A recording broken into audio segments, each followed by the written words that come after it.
Well, hello and welcome to another class. Today, we're going to be talking about one of those topics that all of us have learned somehow, all of us have listened in some point of our lives, right? Every person who actually study English have come across this topic, and yet it still remain as one of the most important topics that we can learn in English. Of course, we're talking about the verb to be. All right, the verb to be is something really easy. It's something that we can actually master very quick, right?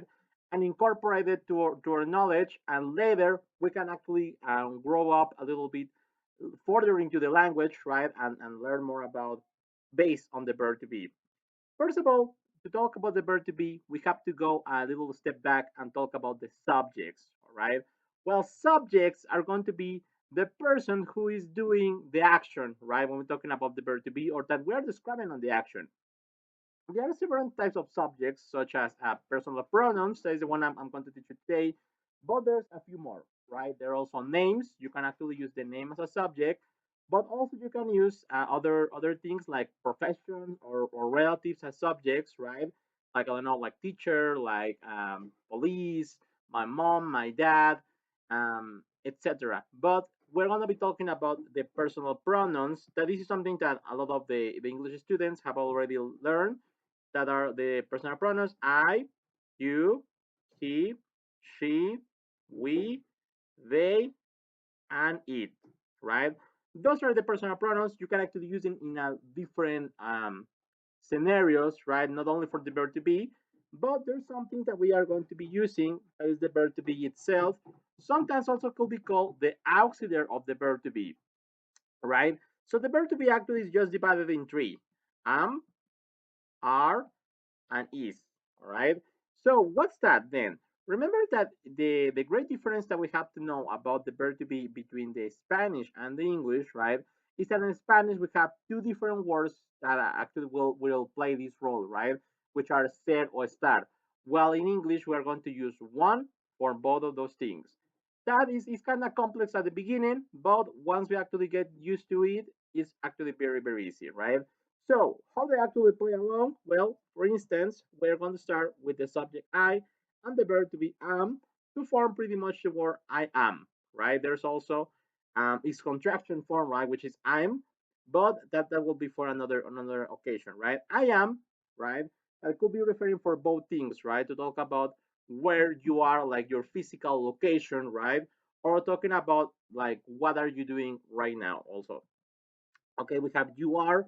When we're talking about the are, okay, we're talking about um like in plural, right? We're talking about something that is not only about myself, we're actually talking about the second person in here, but we have the you are, we are, and they are, right?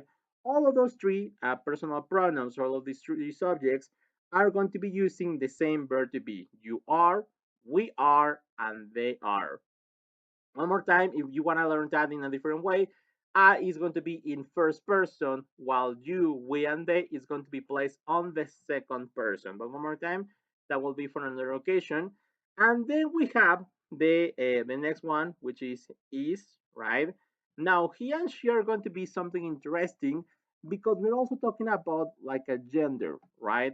He is going to be used for males, while she is going to be used for females, right? For men and women, and both of them are going to be used in the right place, right? When we're talking about a man, like a names, a person that have a name of a man, right? Like I don't know, Carlos, then we're referring to he, right? So we can say he is or Carlos is.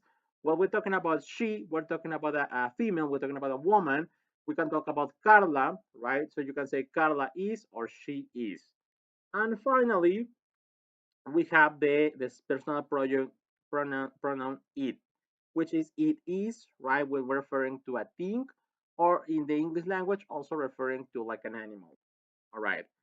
Then I have a few examples in here, right? For instance, I am Angel, which is my name, right? But I could also say something different, like what am I doing right now, right? Like I am listening, right? I am speaking, right?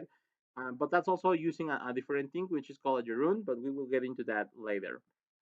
You are my friend, right? One more time. we're talking about a second person in here, right? It's not me. I'm talking about a person who is outside myself, right? We are classmates. This one is kind of interesting, right? Because when we're talking about we, I'm form or I'm part of that group, right? Like we're classmates, we're in the same class, which make us classmates. And then we have they are brothers, right? So I'm not even part of that, right? That's like outside myself, and I'm referring to a group of persons, right? For instance, in plural, they are brothers. You can say a lot of other things, but yes. Now in here, one more time, you remember what I told you? We have to talk about the he and she, right? As a male and female. Well, he is Mario, right? And she is Maria. This is more like to introduce someone but actually explain very well the point I'm trying to tell you guys. And it is cloudy, right? One more time, we're talking about something that is like an object, but also something like more like the weather, like it is cloudy or it is cloudy today could be a great example of that. Well, I would like to stop with that. It's something very short, very easy, right? Just try to remember it. Thank you very much.